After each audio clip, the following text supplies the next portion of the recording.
founder of Dhaval, Vussonji and Associates, does a lot of very practiced. Part of it is, a large part is real estate, and we are very grateful to him for coming here.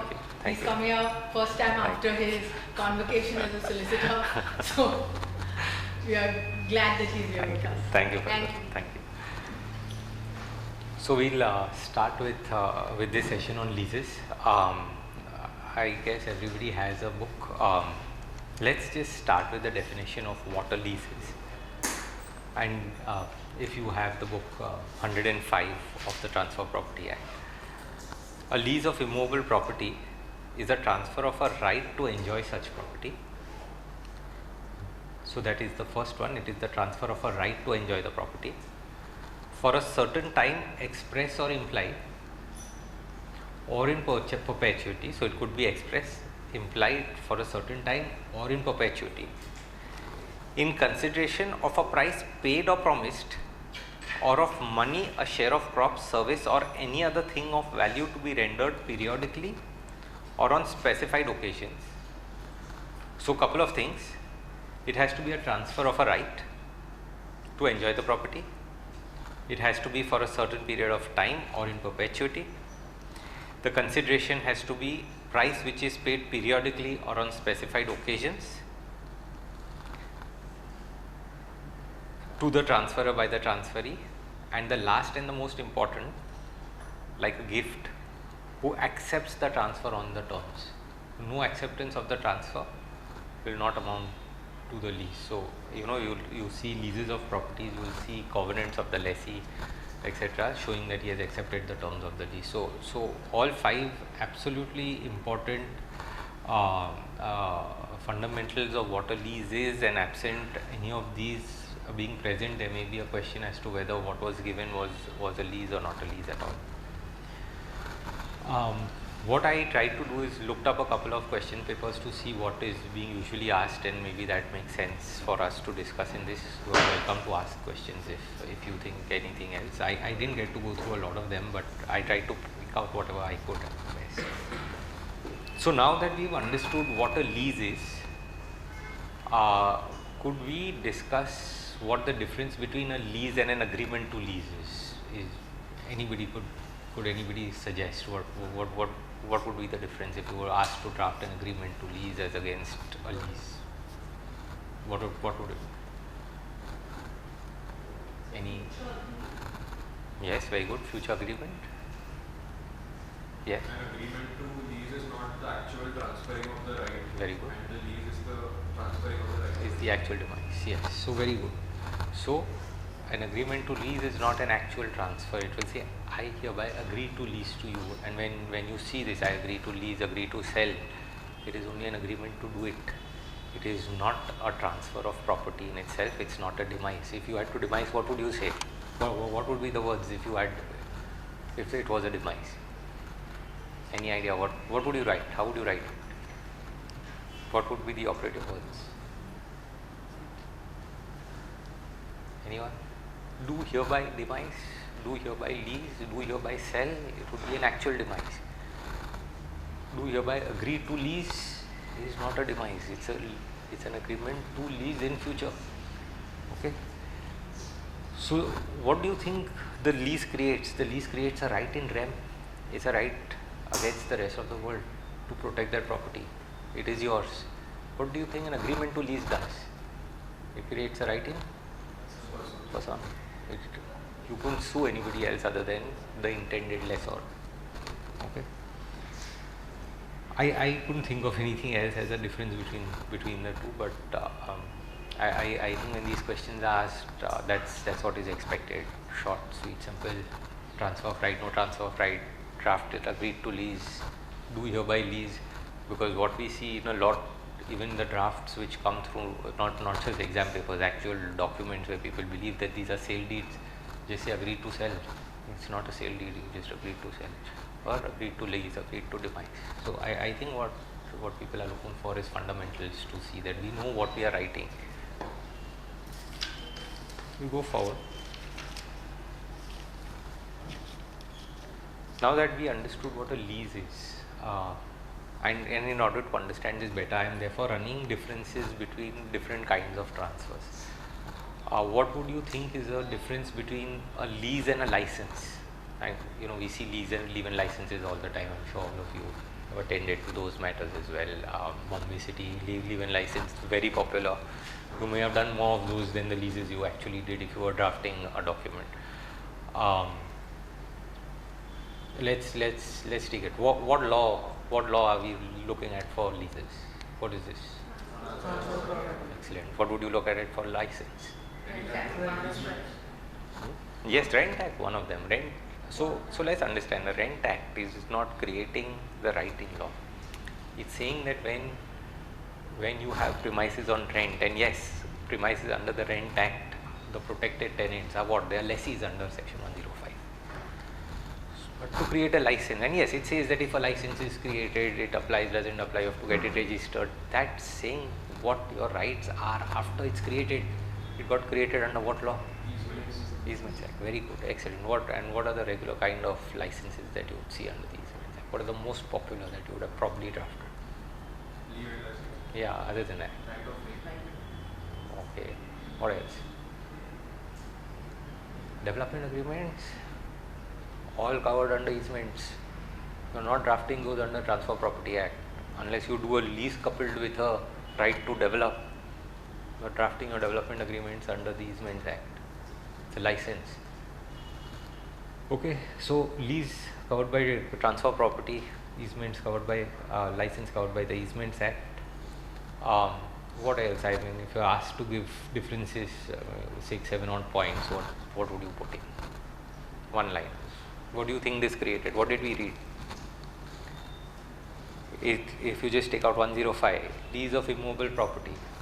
So it is creating a right to enjoy, whereas in a leave of license you will get the right to use the property. Very good. Very good. Excellent. Third one. What do you think are the characteristics of a right? The right under the Transfer of Property Act. Why would you think usually people prefer leave-in licenses rather than a lease? If you rented an office, I rent my office, these are all leave-in licenses. Why would they not lease it? What kind of right do you think it gives me? If a lease is done, it gives me a transferable and heritable right. What do you think happens in a license? Not transferable, it's personal to me. Right? So again, this is assignable, heritable. This license is not assignable or heritable, it's personal. That's why covered separately under rent. Correct. We'll come to this separately, but what would be most fundamental when you are drafting a leave-in license? What would be one thing that your senior will never allow you to put? Yeah. What else? You couldn't do structural changes if you got a heritage building like this also, you wouldn't like to do it. What else? What's the one word you'd never be allowed to write? If it was a... Sorry? Sub-licensing. Sub-licensing, very good. What else? One word. Fundamental. Very, very fundamental to this, and we'll come to that in greater detail. Possession.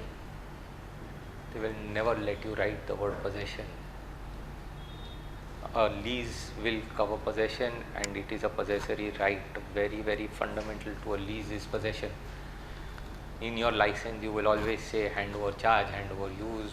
You will try to avoid the word possession under all circumstances, because the day you give possession, I don't know how much of this studying you have done, but you would have seen the theory. Possession is 9/10 the law. So you would not hand over in a leave-in license a possession. So really you would give me a leave-in license so that it's not transferable, it's not heritable, it doesn't create right, it gives me no possession, and I have to leave. And Rent Act, like she said, gives brilliant protection. So that's one which I didn't realize. But yes, the Rent Act in a license does not give you protection. If you went and registered the leave-in license is not a protected tenant. On the other hand, what would happen if you just leased it to me and I was a monthly tenant, it would be protected by the Rent Act. And other than the Section 16, you would not get an option to terminate my right. Again, smaller differences, a lease would be covered by Article 36 of the Stamp Act. Live-in license under 36A. Stamp duty is much lower under live-in license. A lease will have almost the stamp duty of a conveyance depending on its term. And yeah, I mean that's what where we are. Let's do one more difference just so that we understand the concept of what a lease is. Let's see the difference between an assignment and a sublease. Now assume you had a lease. You all know what a lease is. A lease is a right that you created in my favor for some rent which is reserved and periodical and monthly rest, and I have accepted and I have got a right, etc. Now if you were asked to assign this lease, what would you do? What do you think you are doing as a lessee? What am I doing? You're giving a portion of right to that person for a exclusive or a non-exclusive period to use that right. Okay, what do you say? So I believe I may be wrong here, but I'm assigning all my rights as a lessee Right. to the oncoming Correct. new lessee. Yes, Which will very be stepping into my shoes. Correct. He will step into my shoes. It's not only I will give away all rights, but somebody will step into my shoes. That is an assignment. How would you draft an assignment? What do you think it would look like? What do you think an assignment would generally look like if you were to read it? Any ideas? It would have 20 clauses, I hereby assign this, that, reps, warranties, or you think it will be something different? An assignment of lease will read like a conveyance. Plain and simple, you hereby assign. You are done. For covenants you know, right? Somebody did a conveyancing lecture earlier. So that's how the assignment would be. You're done. What do you think a sublease would look like? What is a sublease? If an assignment is a conveyance, I hereby transfer my right. Why? Because it's a right to enjoy such property. So I am being able to assign it, I am being able to transfer it. Therefore will read like a conveyance of a movable property. How do you think a sublease would read?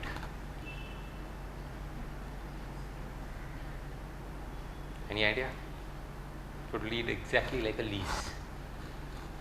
Because I am transferring some part of my right to another person, which would be determinable and come back and again containing all these elements in it, made for a certain time or in perpetuity, in consideration for a price paid or promised or money or any other thing of value to be rendered periodically, specified occasions by the transferor to the transferee who accepts the transfer on these terms. Correct? So when you are creating a sublease, this is what you will do. When you are assigning it, all this will not apply. Where will you go? Conveyance. Transfer of a title is how you will draft that. Okay? In a assignment of lease, how do you think there is a relation between the lessor and the assignee of the lessee? What do you think are the relations? Does the lessor know the assignee, knows nothing about him, entertains him, will not entertain him? What will happen between the assignee and the assignee? So the lessor can be a confirming party to the deed of assignment. Yeah, but what happens after, once the assignment takes place? Who do you deal with? You're right, it's a letter of atonement. What is an atonement letter? What does it say? Says that the other person to whom I have assigned my rights will Right. now be substituted and taken Right. care of whatever that. Correct. So what you are talking of is assignment of the lessor's interest. Is when you do a letter of atonement. When we are doing a assignment of the lessee's interest. That is the time when the lessee will be allowed to transfer the property. So what do you do when you are not allowing the lessee to transfer the property? You put in a clause saying you will not transfer.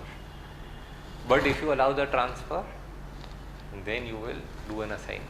At lessor's or lessee's level, and you are right. When a lessor assigns, he will issue a letter of atonement to who? To the lessee. Saying what? take note that so and so is my successor and you will pay rents to him henceforth. Do you think this requires signature by the lessee, acceptance by the lessee? No. Does this require a long 20-page document? Definitely not. Because if the lease did not restrict either party from assigning, that party could assign and just needs to give notice so that I as lessor or lessee knows who my counterparty will be going forward. What happens in a sublease? I lease to her, she subleases to you. What happens to the main lessor?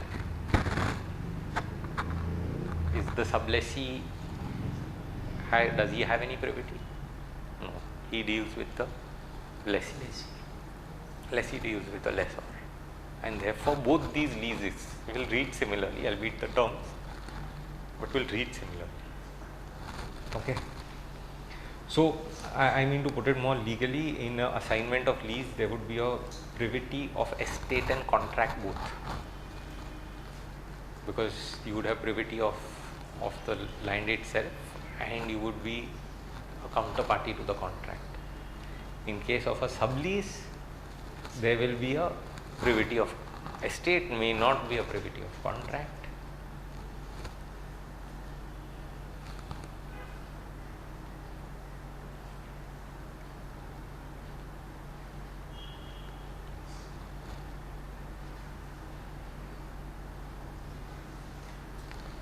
Unless what?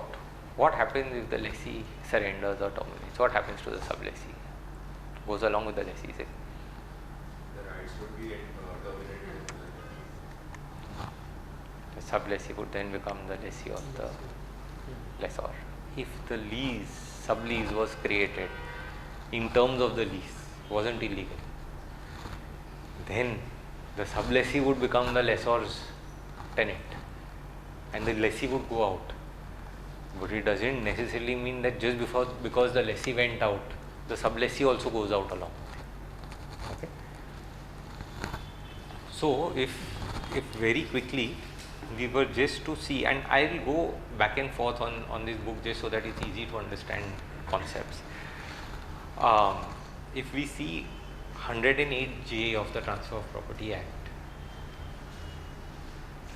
the lessee may transfer absolutely or by way of mortgage or sublease the whole or any part of his interest in the property, and any transferee of such interest or part may again transfer it. The lessee shall not by reason of such transfer cease to be subject to the liabilities attaching to the lease.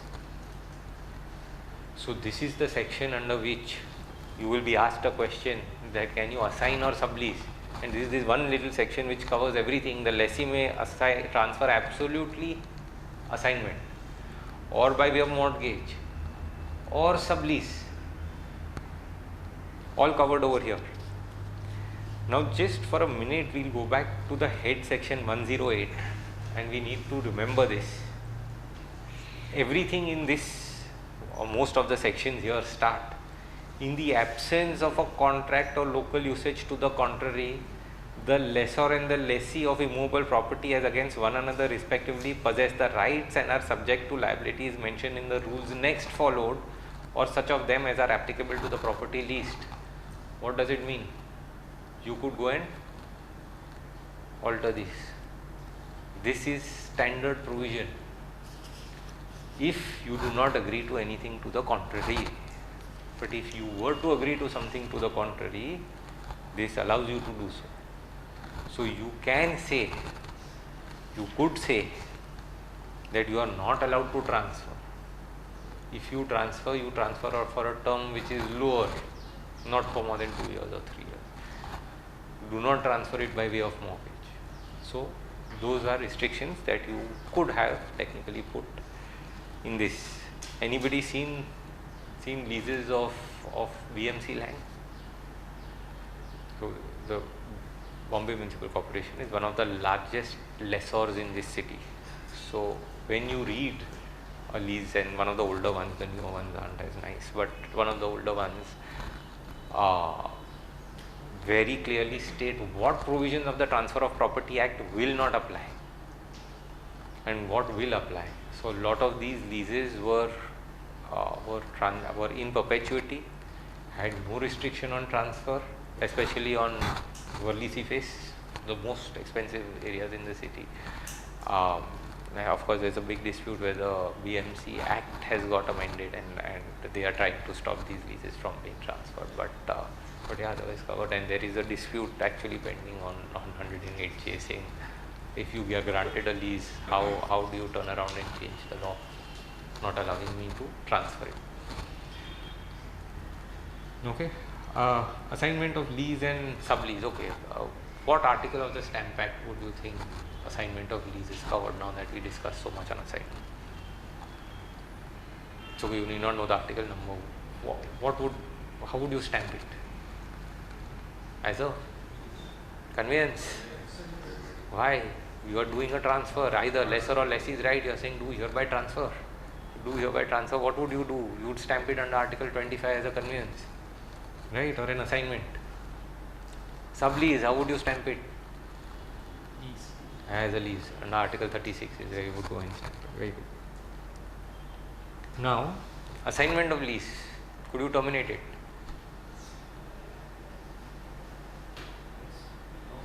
No, it's a transfer, absolute. Agreement to lease, sublease, could you terminate? Yes, that you could terminate in terms of the act itself, in terms of the terms of your lease, terminable. So what did we get? In a assignment there is a transfer of all interest. In a sublease there is a transfer, it's like a lease, it's a transfer of a right to enjoy. Assignment will not be a transfer of a right to enjoy, it's an absolute transfer of property. For rent reserved, in case of a sublease, you have no rent reserved, there will be a one-shot consideration paid and finished, that's how it would be. So there is a transfer of interest, no transfer of interest. There is privity with the landlord, there may or may not be privity with the landlord. In a sublease there could be, sometimes you have tripartite agreement, somebody mentioned tripartite, so there is tripartite, then you have some kind of privity. Now since you have drafted it like a conveyance, you would stamp under Article 25 for a conveyance, this you would stamp as a sublease under Article 36. You could not probably terminate an assignment, but you could terminate a sublease in that sense. Now we will go to section 109.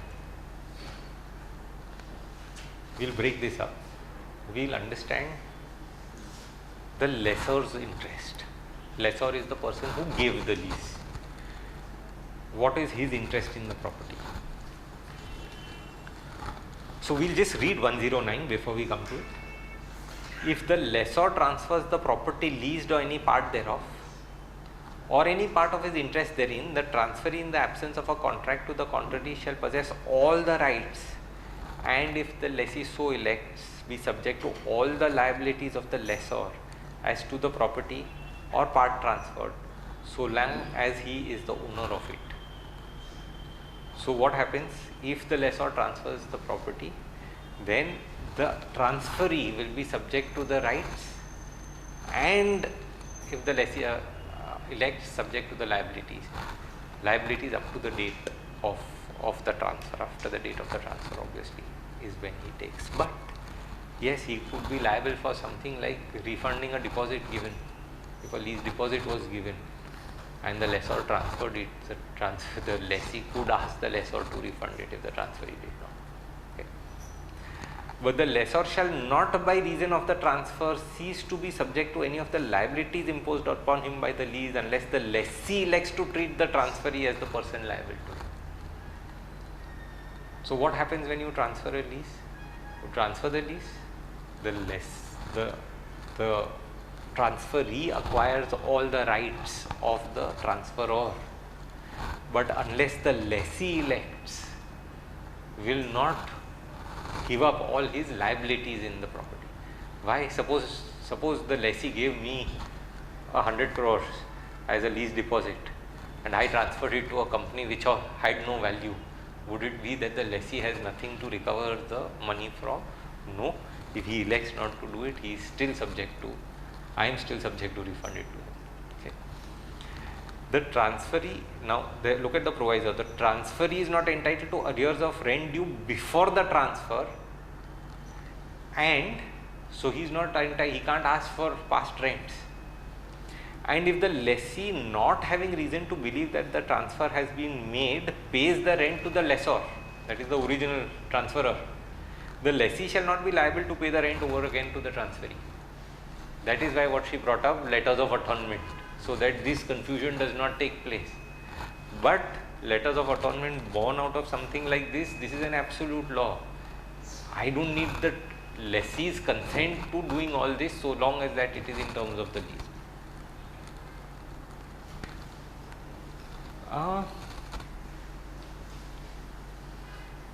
Letters of atonement, lessee of, right. Okay, we'll move on. So we've done lessor's interest also. Now we'll go to section 107, because it's very important to understand how leases are made. A lease of immovable property from year to year or for any term exceeding 1 year or reserving a yearly rent can be made only by a registered instrument. So, lease of immovable property from year to year or for a term exceeding 1 year or reserving a yearly rent can be made only by a registered instrument. So, the first most fundamental portion of a lease, what happens? You have to register it. One question I saw in some paper, what happens if it is not registered? Not valid. And then? No. So, again, come back. Not admitted by evidence covered under Evidence Act. Requires registration covered by Registration Act. Those penalties are separate. How is a lease made? Then the answer is there is no lease. If you did not register the lease in terms of this. Okay. All other leases may be made by a registered instrument or by an oral agreement. Okay, accompanied by delivery of possession. Accompanied by delivery of possession. We are coming back. Possession, most fundamental to a lease. Every time you read this, everywhere that, and we'll go through other sections also, one thing that you will see again and again and again is possession.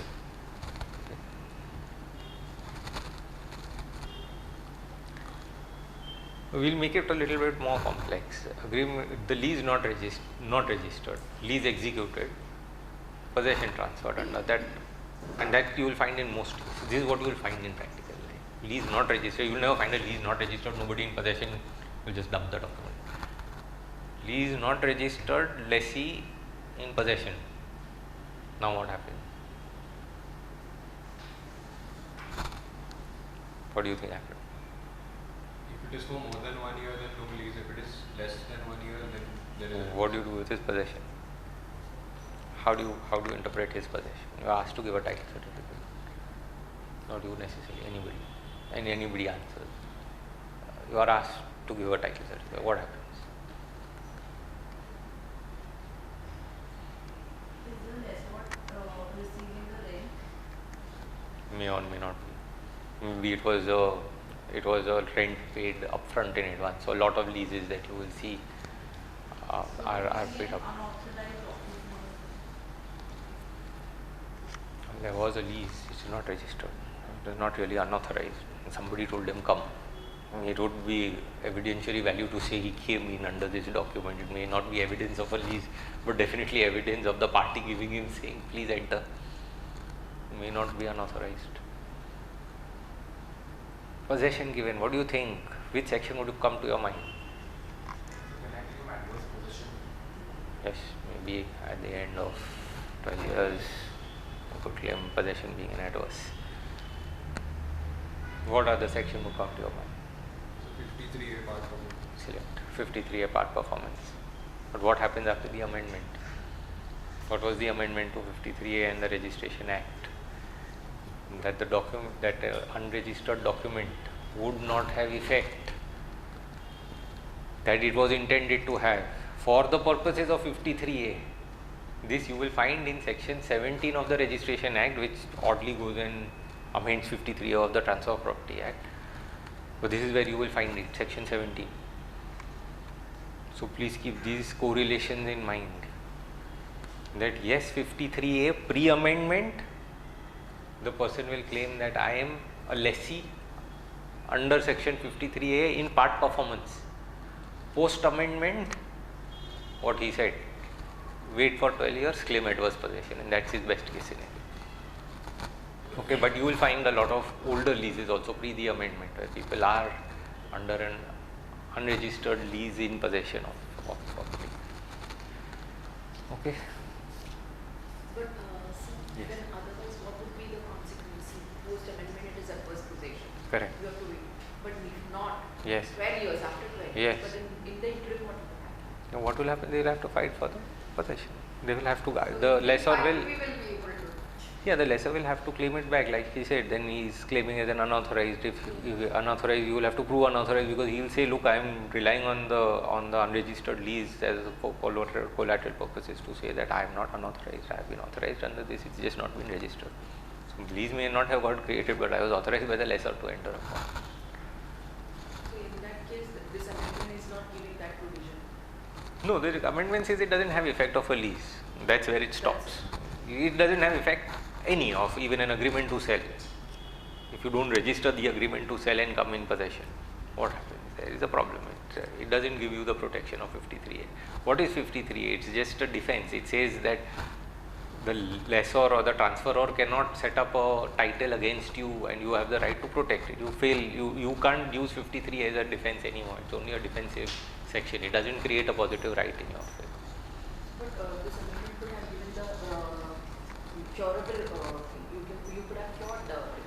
How do you gather? You cannot. How many years for registration? How many months? How soon could you register? 4 months. And how much time additional? Another 4 months. Very good. What happens after 8 months? You cannot register. And anybody done a declaration with a document annexed to it at the back, saying we had executed this document in 1965 and we are now under this declaration registering it? Has anybody seen this? Can penalize, Sorry? penalize for reason. Yes, you will pay penal stamp duty if it wasn't stamped. If it was stamped, there is nothing to it. But yeah, they don't. Usually, you could not register even if you filed a declaration saying I had executed a lease in so and so. It would at best be a declaratory intent of what was sought to be done, but definitely not a lease in currently. Thank you. So let's go over the duration of leases. Again, section 106, if everybody could turn to. Duration of lease in the absence of a written contract or local usage. Again, section very dependent on contract between the parties.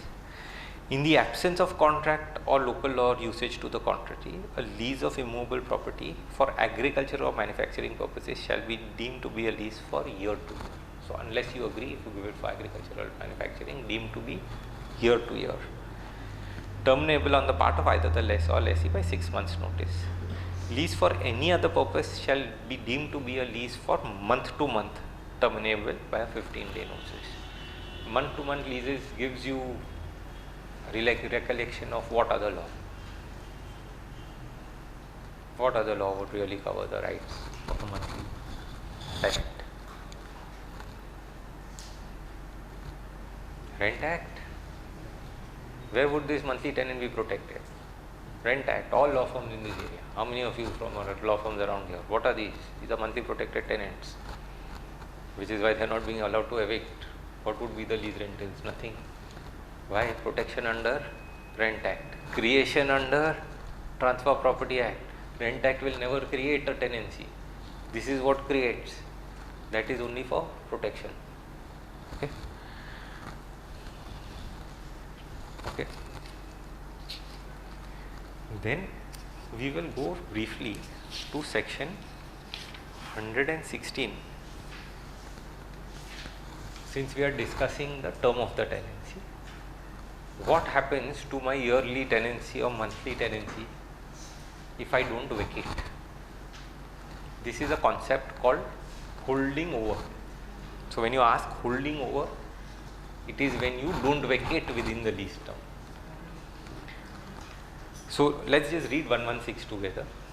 If a lessee or under lessee of property remains in possession thereof after the determination of the lease granted to the lessee, and the lessor or his legal representative accepts rent from the lessee or under lessee or otherwise assents to his continuing in possession, again underline, otherwise assents to his continuing in possession, the lease is, in the absence of an agreement to the contrary, renewed from year to year or month to month according to the purpose. So what happens to a tenant in holding over? The lease just automatically stands renewed. Okay. You let me know if anybody needs a break or we should just continue. Okay. Now, we discussed a couple of rules. When do you think it won't apply?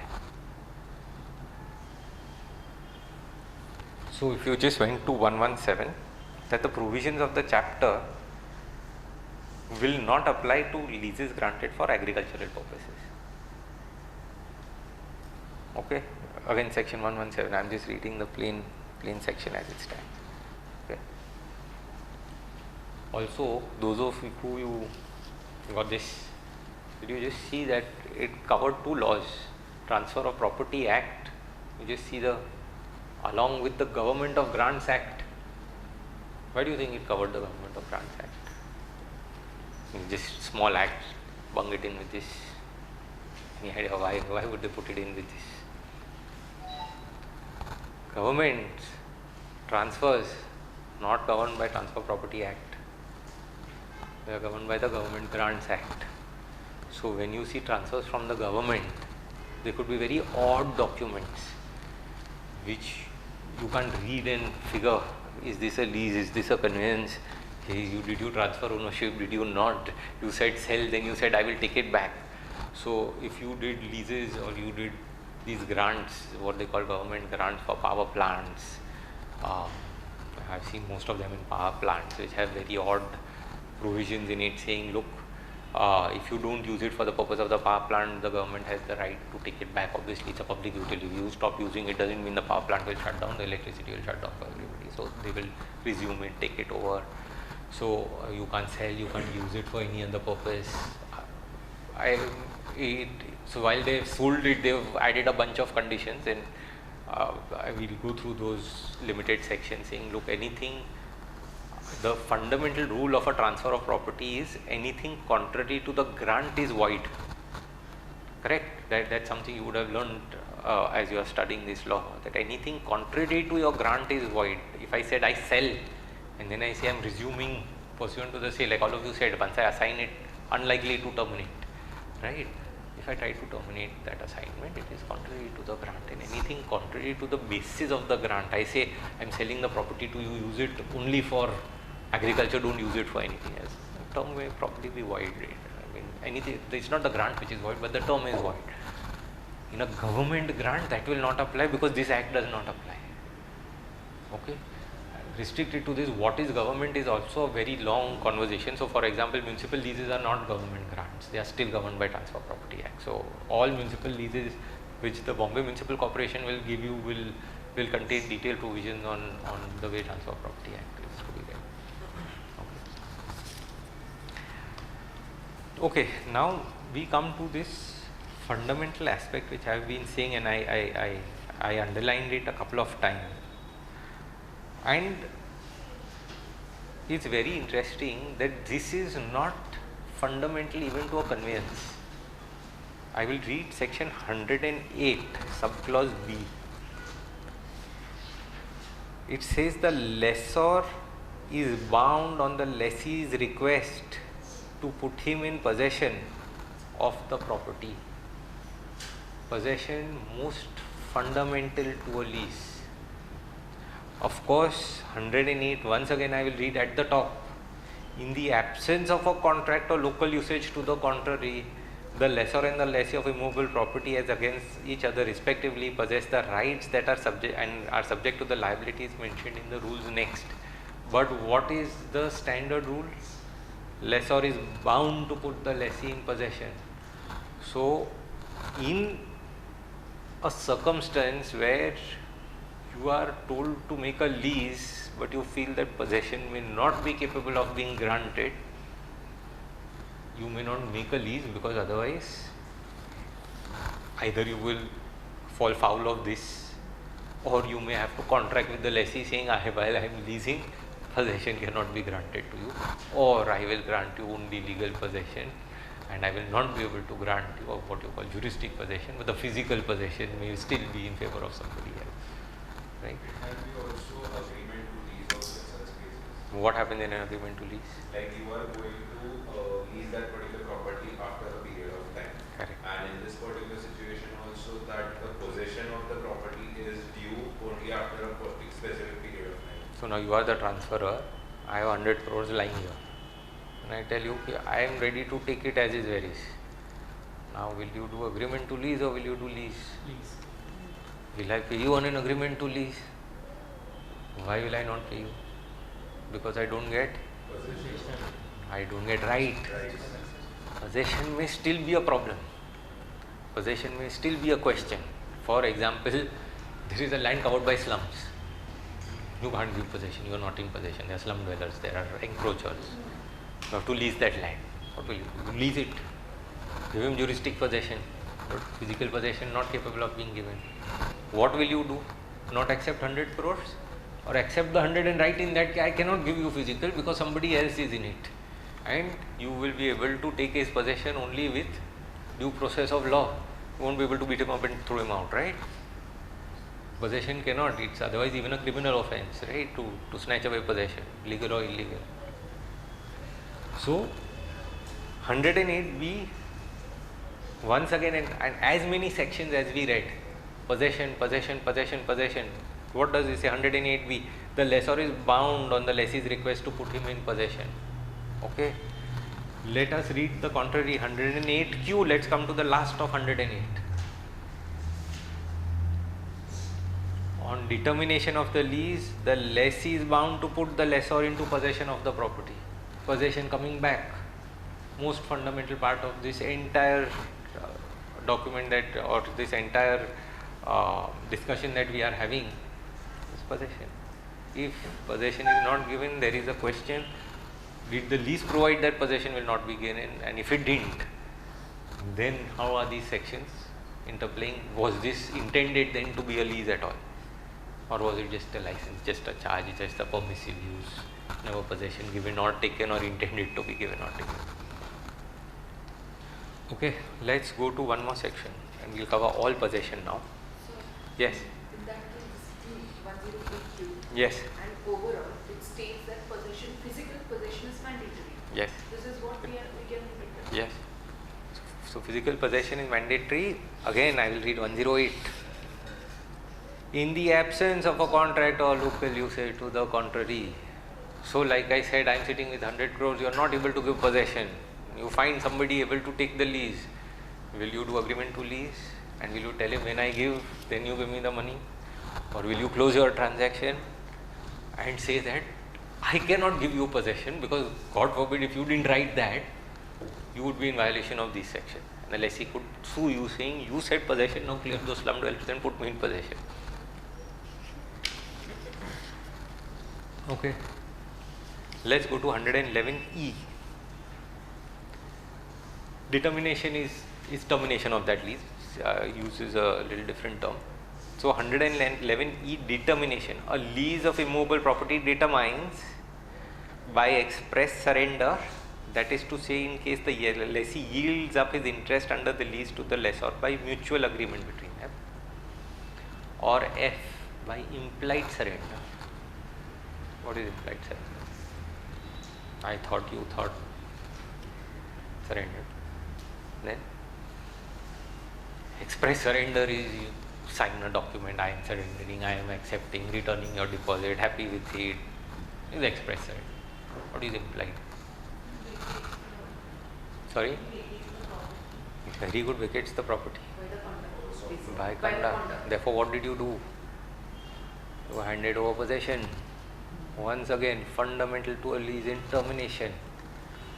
Possession handed over amounts to determination of the lease. Suppose you were doing a title certificate, you saw lease deed somewhere in 1969, 2025, possession of the property is back with the lessor. What would you do? Reject the title saying lease created, right, transfer property act. Please show me the registered surrender. Is it fair? You would reject the title, right? Would you? What would you?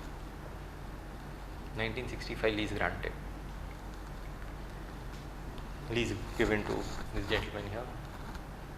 Today lessor back in possession, gentleman not to be found. Try finding somebody after 80 years and getting a surrender. You are not going to get it. What would you do? Go catch the legal heirs and take a surrender? 111F.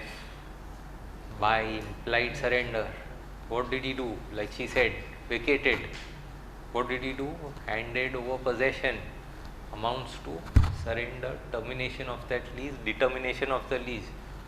No registered document required for this purpose. I don't know how many times titles have been rejected because lease deed, registered, surrender deed, can't find, not there, don't know what happened, qualification made, lessee may come to claim because he has a registered lease deed. I am giving title certificate basis on the representation of the lessor. Okay, he will not come to claim. Absolute wrong. Never do this. 111F says implied surrender. Who's in possession? Possession lessor. Lessor is able to show you possession for a reasonable amount of time. The lease has been surrendered. Right? Just a general curiosity, do I need to get a decree from the court saying that it is implied surrender? Why? What is the law? And this is not even subject to a contradiction. Let's read 111. A lease of immobile property determines by implied surrender. And full stop, there is nothing after this. So, once surrender, put an end to it. Possession yielded up, delivered, no reason for us to go back. I was looking at some commentary on this. I'll just read it out to you people if it makes sense. A surrender under clauses E and F of 111 of the Transfer Property Act is an yielding up of term of the lessee's interest to him who has immediate reversion. What is a reversion? The rights are transferred back to the lessor. Correct. And what do you call the lessor's interest? Is also called a reversion. So if somebody says you are transferring a reversionary interest, what are you transferring? You are transferring the lessor's interest. Suppose you were asked, write the main grant clause for transfer of a reversionary interest. What would you draft? You hereby sell, transfer, assign interest of the lessor in so and so property. That's what you would do, right? So it is called also the reversion. When somebody says it's the reversion, it is the lessor's interest, which is the right to get it back. But it is called that in normal parlance. It takes effect like a contract by mutual consent on the lessor's acceptance of the act of the lessee. The lessee cannot therefore surrender unless the term is vested in him. So first he should be the lessee. Somebody else cannot come and surrender. And the surrender must be to a person in whom the immediate reversion on the term is vested. So could he surrender to anybody other than the lessor? No. Suppose there was a bank, there was a lessor, my interest was mortgaged to the bank, you were the lessee. Could you surrender to the bank? Never. You had to surrender always to me. Right? Implied surrender by operation of law occurs by the creation of a new relationship or relinquishment of possession. Moment possession is relinquishment implied, or a new relationship. I accept lease deed 1 executed in 1969, 2020 lease deed 2 executed. What happens to lease deed 1? Never cancelled. What happens to it? Implied surrender. If the lessee accepts a new lease that in itself is a surrender, surrender can also be implied from the consent of the parties or from the facts as the relinquishment of possession by the lessee and taking over possession from the lessor. Relinquishment of possession operates as an implied surrender. There must be a taking of possession, not necessarily a physical taking, but something amounting to a virtual taking of possession. This is what Bombay High Court, Supreme Court, virtual, as long as it seems that possession was handed over, he quit, vacated, left, went away, nobody in possession, lessor took possession, good enough, right? This Bombay High Court is more interesting. I'll just read 2 or 3 lines. Implied surrender has its basis on the doctrine of estoppel. If a tenant abandons or relinquishes possession of the leasehold premises, and the landlord acting on the basis of such conduct of the tenant either takes over possession, or where the tenant who has abandoned that premises happens to be one of the joint tenants, does something to his detriment, that would be an implied surrender of the right of such tenant or joint tenant. So in one particular case which they discussed here, there was a gentleman who was the lessee of property. He dies leaving behind 7 children. Only one child is in possession along with him. The one child in possession and his mother hand over possession to the landlord with the intent to surrender. The other children challenge this surrender, saying not good enough because 6 of us are not parties. In fact, this should be dismissed for want of making us as necessary parties to the suit or to the documents. Set aside by the higher court and upheld even again in Bombay High Court, saying that those people in possession, if they handed over, is good enough, and I never had to make the other 6. If a suit was filed, to make the other 6 parties and the suit set aside on the ground of non-joinder of necessary parties. They were not necessary parties. So those in possession appeared to be the only lessees of the property. Question of fact, but again on possession, absolutely important. Now what we will do is we will go briefly to 108D. So, Yes. So creation of new relationship. Implied surrender is creation of new relationship Yes. or a relinquishment. Yes. So in the creation of the new relationship in the lease agreement, Yeah. do we have to mention that there was a lease for so and so period between these and that mention? So if you did it, it would be an example of good drafting. If you did it, covered the earlier transaction and took care of it, it would be an example of good drafting. The law is covering those positions. Again, that's why it says, in the absence of a contract or local usage to the contrary, means you have not entered into a contract. What happens to that lease which you entered in 1969 and you were unable to close it, is what 111 covers. 111 is not subject to contract to the contrary. It's absolute determination. When does it determine? It says you determine by implied. These are the 7 circumstances. They have written exactly what happens. Most important one to my mind is this, because this is the maximum number of times titles get rejected or qualified, saying that there is this lease deed and we don't know if this guy from 1969 will come back. What do? You spoil that transferor's title, you spoil your own client's title when you are transferring it and saying, look, you are buying it subject, I don't know. But what it is that we don't know that 111F says as implied surrender. And he is saying that as long as the lessor says or transferor says that yes, I received a surrender, I received possession, I am in possession for the last so many months, give a public notice, there is no claim from anybody. You don't need a registered document to cancel that lease. If it's there, it's good. If not there, 111. 108D. And these are, I am just covering some rights and liabilities which are very, very important to, and which are in daily use a lot of it. 108D. Again, in the absence of a contract or local usage to the contrary, now 108. If during the continuance of the lease any accession is made to the property, such accession shall be deemed to comprise in the lease.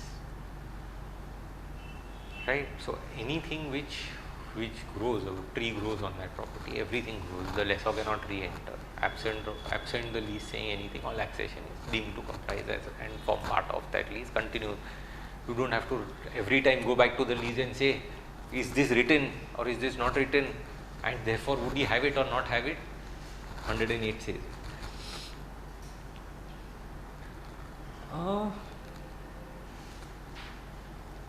108E.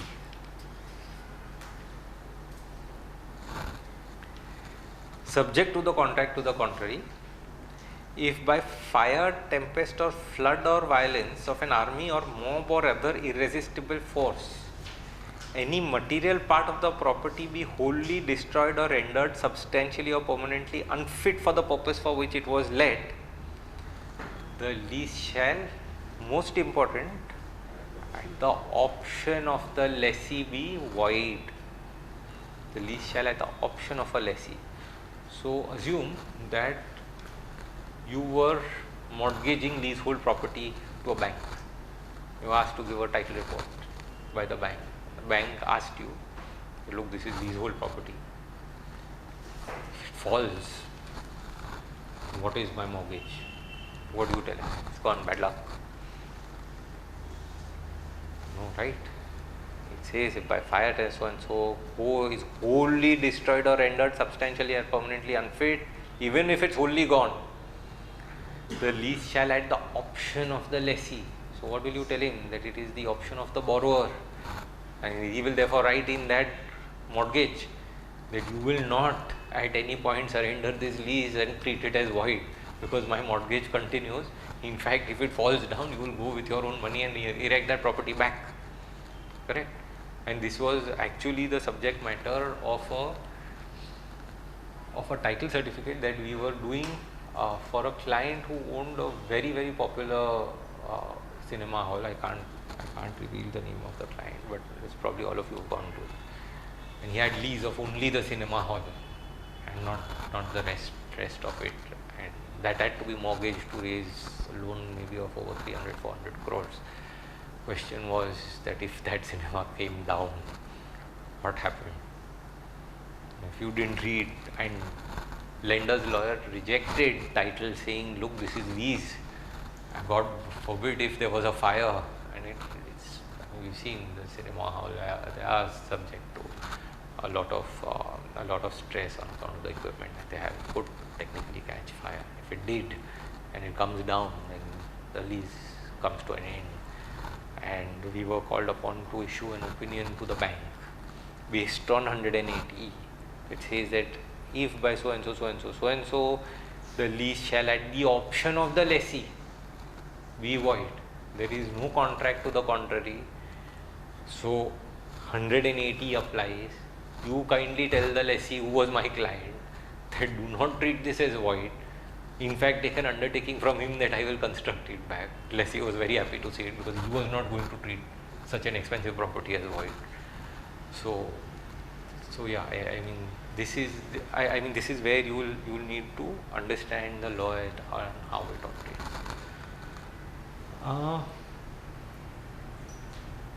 We've done that.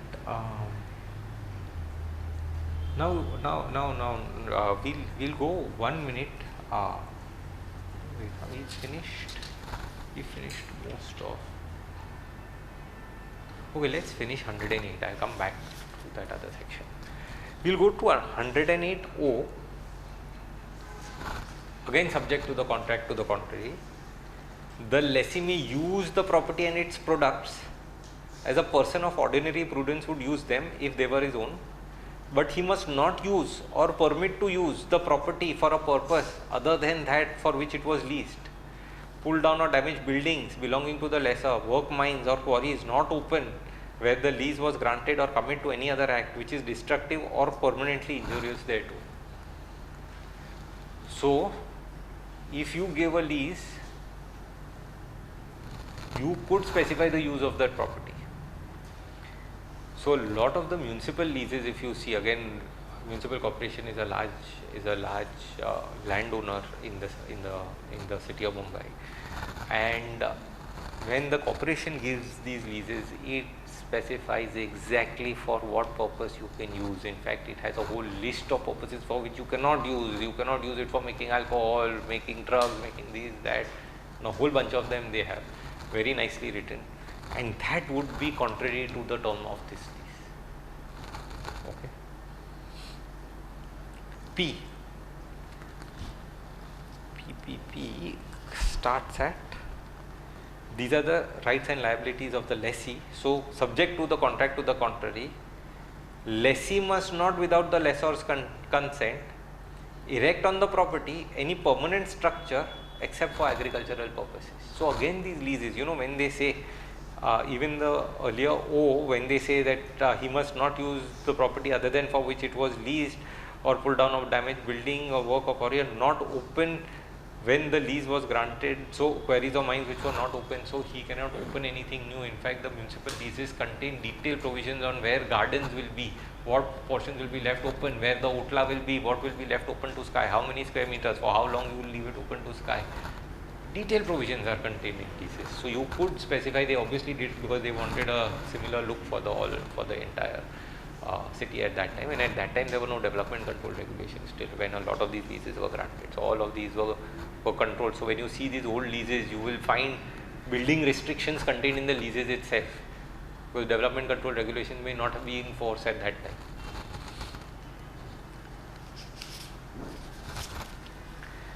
Then we will come, let's finish 111. We will come to section 111, which again is an important part of what may come to you.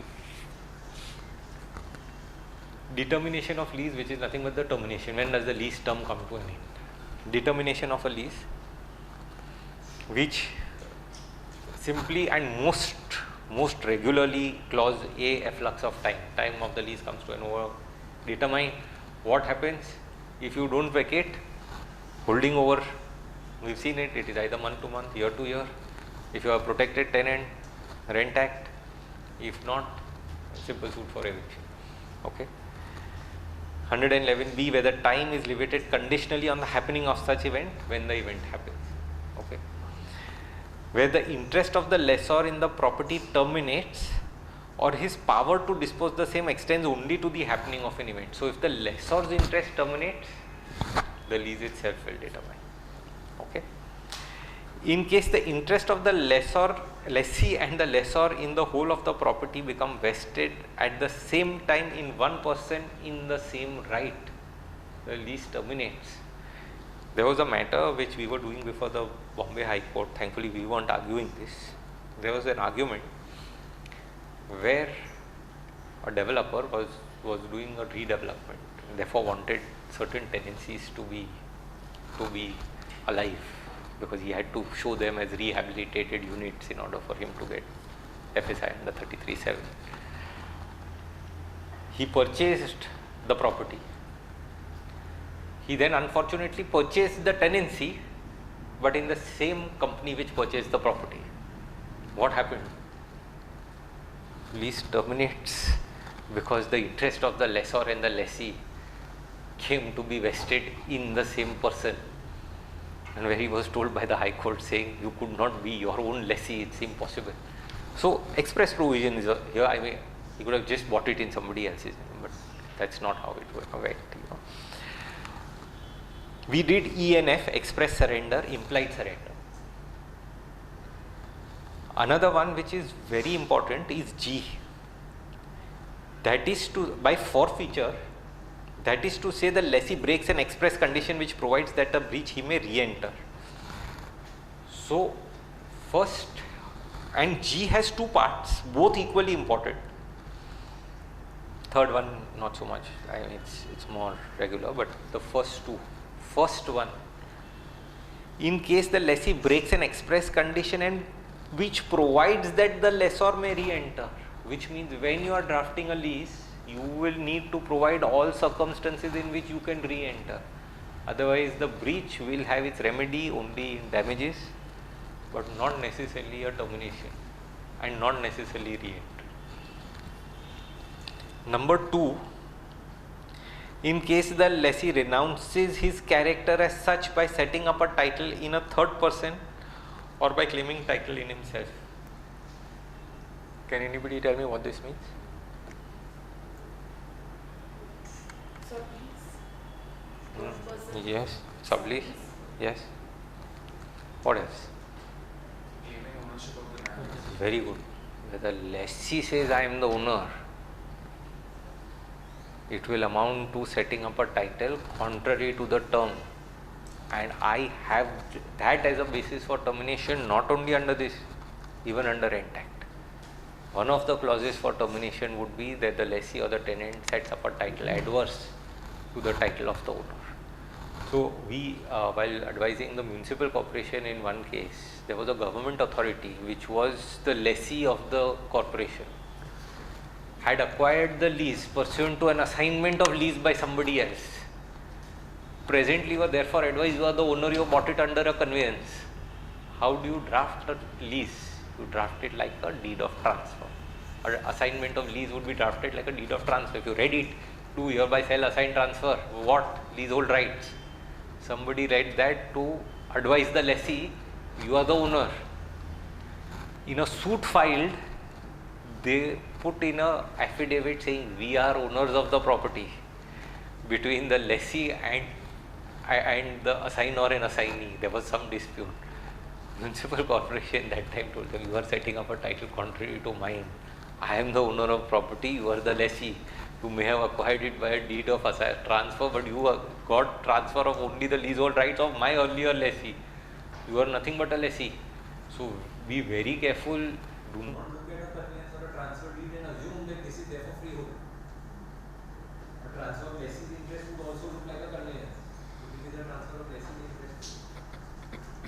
Unless you can't go back to title so far back. That is how it will.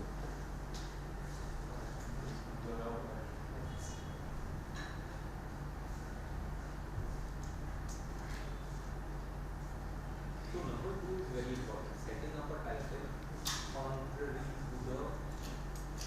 to the lessor's spec is a ground for termination.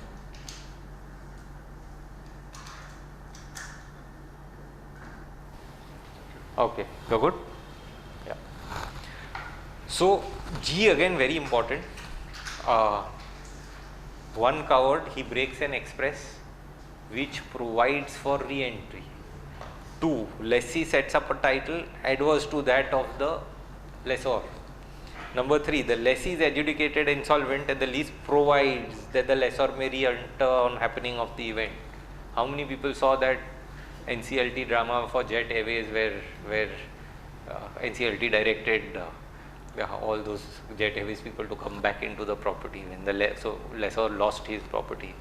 Somebody did not read this correctly or did not draft that lease probably correctly to say that upon your adjudication insolvent, this terminates. And with the new insolvency laws, this may be something which is fundamental for everybody to remember, that I need to write this, that in case of insolvency I need to come back. Otherwise it will become the property of the corporate debtor and dealt with in terms of the way in which the insolvency is dealt and go. And all your demands for lease rents will be written off as other debts due. So with the new insolvency law, very, very important. Yeah. So wouldn't the IBC override the Transfer of Property Act to the effect that you cannot terminate contracts which are essential for the corporate debtors function? You are right, but again the resolution plan has under section 30 to be compliant with all laws, and the NCLT in an IBC proceeding cannot decide transfer of property. All these proceedings will come before city courts, high courts, all civil courts. The NCLT will not under the IBC have jurisdiction to deal with title to land. So if you have had a title dispute, do not go there to the NCLT. File a suit in the High Court, City Court, depending on where your jurisdiction lies.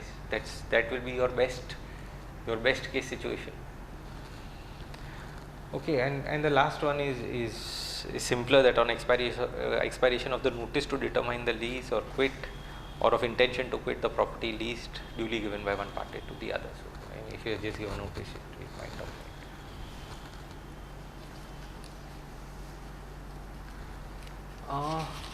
We'll come to the last part of it. The last portion which I wanted to discuss is, if you could go for a minute to section 8 of the Transfer of Property Act. unless a different intention is expressed or necessarily implied, this law gives you a lot of room to negotiate contract, enter into agreements as you feel appropriate.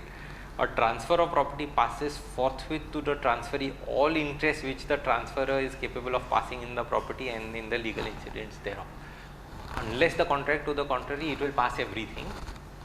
And just look at the first one. Such incidents include whether property is land, easements annexed thereto, rent, profits accruing, and all things attached to the earth.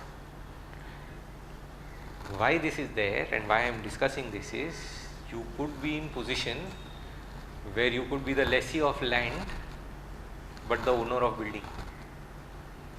Land and building in India are treated as two separate properties.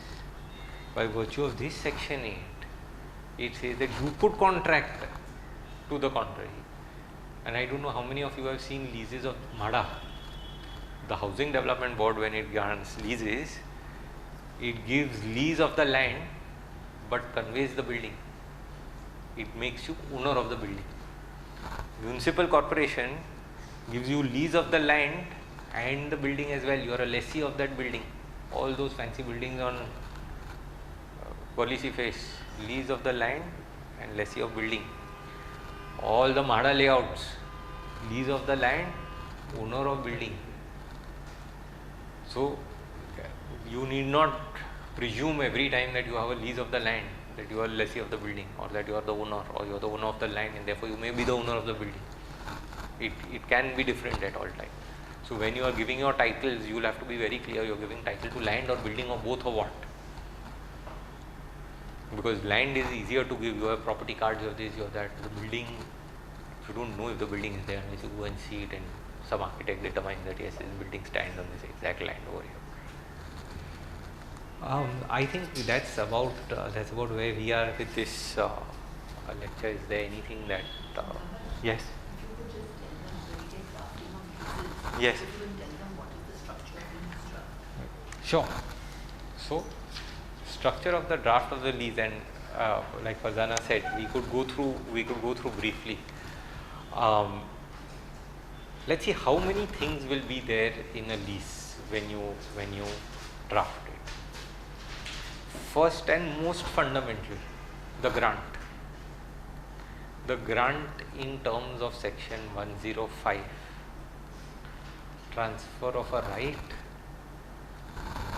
for a term or in perpetuity, for rent reserved, premium which is paid and accepted by the lessee. In the olden days, when we made conveyance deeds, they were in the form of a deed poll. It was signed only by the vendor, not by the purchaser. So the seller said, I hereby sell. No requirement for the purchaser to accept under 56 in those clauses. Nowadays we have a habit of purchaser and seller and everybody signing and putting all kinds of things inside that conveyance deed. But otherwise it was always signed as a deed poll. This requires acceptance by the lessee, probably both parties. So two parties. Still some state follow this. Only the vendor signs it. Yeah, there are a lot of states which will do a deed poll, mortgage, conveyance, deed polls, not a lease. Lease will require. So 105 first grant. What is the second thing you think you will write? So we gave the term, we gave the lease rent, we gave the premium, we said you are hereby grant or agree to lease or whatever it was. What is the next thing? Possession. Possession, very good. What is the next one? What would be that long bulky thing which you put in the middle of it? Sorry? Covenant. Whose covenants? Correct. So, rights and liabilities, 108. Subject to the contract to the contrary, the following are the rules governing the lease. What will you do? You will read each clause of section 108 and see, does my client want this? Should he want it? And maybe the least strictly discuss with him that this is what is standard.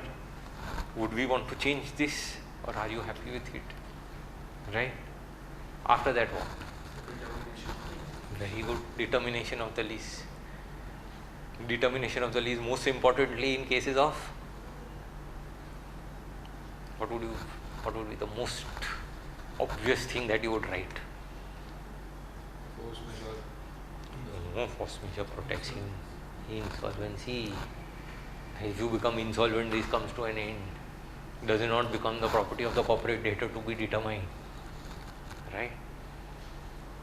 So, grant, and even if you are told in an exam paper to do it, what they would probably expect, if I was there, I would expect, I don't correct anything, grant, term, premium rent, acceptance, possession granted, rights, liabilities. I don't think anybody is testing you whether you know all the 108 or not. Rights, liabilities, determination. Most obvious that you have become insolvent, and breach of those terms where you would re-enter. For example, if you have not paid rent for 2 months, 3 months, any grace that you want to give, after that you would want the right to re-enter. Otherwise, you will not allow to terminate. Why? It's a right granted, it's a title, possession granted. Becomes a very, very solid right for you to terminate. Right? And for you to ensure that the lessee vacates, takes away, whether you want him to remove the building that he is going to construct, whatever that you want to say in it is what you will write in that. Was that okay? Yes, covenants of the lessee. Yes, jurisdiction. Dispute. So dispute clause you can put it, but your jurisdiction is a right in rem. So all probability your jurisdiction would lie with the court where the lease is. You are bound. This unfortunately is not like an English court, right? It will not assume jurisdiction. You are bound by 20 of CPC. So you will have to file this within, no matter what you say is the jurisdiction, file it within the ages of the court which actually had the. This can go to arbitration. It could go to arbitration. We have done an arbitration in a lease limited to the extent of the damages which were being sought between the parties, but it is unlikely that a arbitrator would rule on the termination of that lease, because it's a right in rem. You have to file a suit. The assignment of the lease will also be an essential part of while drafting. 3 drafts for drafting. What is it? Oh, what is this? Lease, assignment and surrender of lease. Okay, we'll do that. We'll do that. We covered this. But sorry. What were you saying? I was saying that while drafting, will assignment of the lease will also be an essential part, or it is like. It will be 108. Every covenant of 108. And please read those 108 rights and liabilities. It goes all the way to PQR. Each of those is, and that covers 108J, will cover assignment. Whether you could assign by sublease, absolutely, mortgage, all of it is covered under section 108. So you will have to do this. Sorry, Farzana, I did not realize that you had this in your portion. It's okay. I can give that. Okay, so yeah. So we did cover leases. What will be covered in a lease? So we got the grant, we got the rights, liabilities, covenants of the lessor, covenants of the lessee. Look up one of those fancy books that she has, and it will show you what those covenants are. But again, very depends on what lease you are doing. Termination of that lease, and I guess that's what you are. Yes, assignment of it. No, so that's why I'm saying 108 covers all of this. So pick the most important, the ones that we discussed, and put that as rights and obligations. You will assign, you will not assign. If you sublease, you will sublease for a day prior to the termination of my lease, because otherwise the sublessee might become my lessee. So it is not an assignment that you will do in perpetuity, etc. Okay. So that is on the lease. How would you draft an assignment itself? We discussed this at the beginning of this, right? The assignment of lease will be drafted like a conveyance. Do, hereby, sell, transfer, assure, assign absolutely all our right, title and interest in the lease, whole land being all that so and so. Okay, 4 covenants on title and you're done. That's how an assignment will be drafted. So if you're asked to draft an assignment, please do not draft a lease and give it. Oh, I'm so sorry. What is a surrender? Last is a surrender of lease. How would you draft a surrender? Who would be the transferor? Who's the transferee? Suppose we didn't fall in that 111F implied surrender. You have to do the express surrender. You asked to draft a surrender, money to be returned. What would you do? Who do you think will be the parties?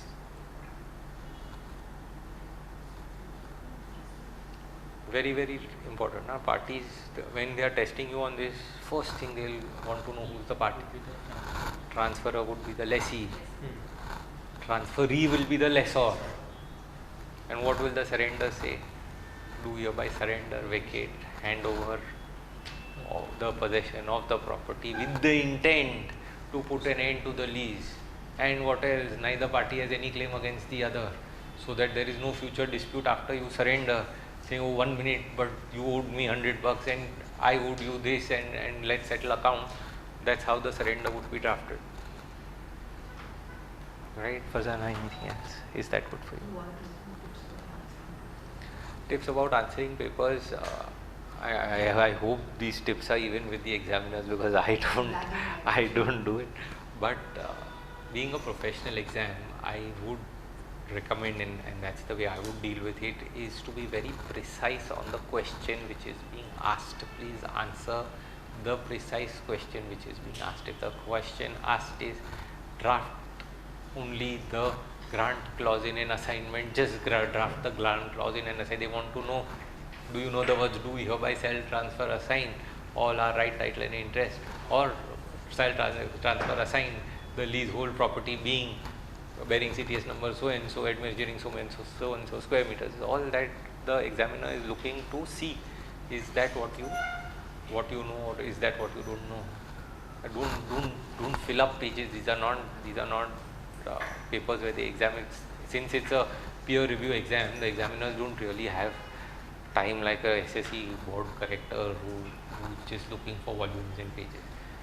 I mean, depending on the number of marks assigned to it, he's looking for 5, 6 points, 7 points, just seeing that you know what you are really answering. So be precise, be firm, and be clear on your concepts. Yeah, we are done. Thank you. Thank you very much, Dhaval. Thank you, Fazana. Thank you. Oh, thanks so much. Thank you.